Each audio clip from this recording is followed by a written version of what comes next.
గులాబీ పువ్వులతో ఈ వాస్తు చిట్కాలను ట్రై చేయండి. ప్రేమ, డబ్బు, విజయం మీ సొంతం. గులాబీ పువ్వు అందంగా కనిపించడమే కాదు, సువాసనలను కలిగి ఉంటుంది. అనేక అంతర్గత ప్రయోజనాలను అందిస్తుంది. గులాబీ పువ్వుతో మీరు మీ ప్రేమికురాలిని, జీవిత భాగస్వామిని సంతోషపెట్టవచ్చు.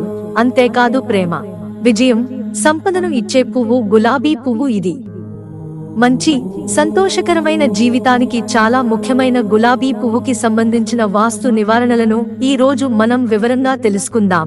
గులాబీ పువ్వు వాస్తు శాస్త్రం. గులాబీ పువ్వు కేవలం అందం, ప్రేమకు చిహ్నం మాత్రమే కాదు.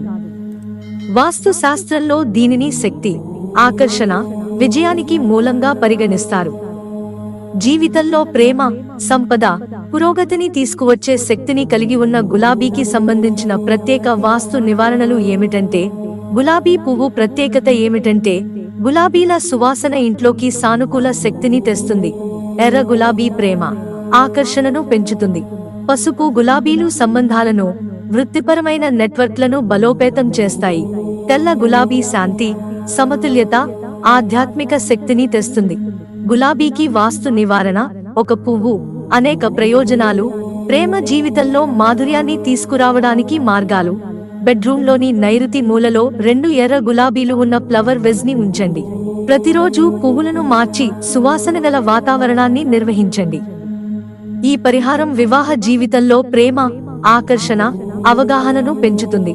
సంపద, శ్రేయస్సు కోసం నివారణలు. ఇంట్లో ఉత్తర దిశలో రాగి గిన్నెలో పసుపు గులాబీ రేకులను ఉంచండి. కొంచెం పసుపు, ఒక నాణెం పెట్టండి. ఇలా చేయడం వలన డబ్బు రాకతో పాటు ఆర్థిక స్థిరత్వానికి ప్రయోజనకరంగా ఉంటుంది. కెరీర్, విజయం కోసం రోజ్ వాటర్ లో నానబెట్టిన తెల్ల గులాబీని స్టడీ టేబుల్ లేదా ఆఫీస్ డెస్క్ మీద ఉంచండి. దాని దగ్గర ఒక చిన్న ఇత్తడి గంట లేదా క్రిస్టల్ బంతిని ఉంచండి. ఈ పరిహారం మానసిక ఏకాగ్రతను, నిర్ణయం తీసుకునే సామర్థ్యాన్ని పెంచుతుంది. ప్రతికూల శక్తిని తొలగించడానికి వారానికి ఒకసారి ఇంటి ప్రధాన ద్వారం దగ్గర గులాబీ రేకులు, కర్పూరం వెలిగించి ధూపం వేయండి. ఈ పరిహారం చెడు దృష్టి, అసమ్మతి, దురదృష్టాన్ని దూరం చేస్తుంది. సూర్యోదయానికి ముందు ఎర్ర గులాబీ పువ్వుపై పసుపు, కుంకుమను వేసి పూజలో సమర్పించండి. లక్ష్మీదేవిని, విష్ణువును ప్రార్థించండి. దీనితో ప్రేమ, శాంతి, శ్రేయస్సు అనే 3 రంగాలలో సానుకూల మార్పులను చూస్తారు. గులాబీ వాస్తు నివారణలు చేసేటప్పుడు ఈ విషయాలను గుర్తుంచుకోండి. వాడిపోయిన లేదా ఎండిన పువ్వులను ఎప్పుడూ ఉంచవద్దు. ప్రతి 1 నుంచి 2 రోజులకు ఒకసారి పువ్వులను మార్చండి. పరిహారం చేసేటప్పుడు స్వచ్ఛమైన మనస్సు, ఏకాగ్రతను కలిగి ఉండండి. వాస్తు ప్రకారం సరైన దిశను ఎంచుకోండి. మిత్రులారా, ఛానల్ సబ్స్క్రైబ్ చేసుకోవడం మర్చిపోకండి. ధన్యవాదాలు.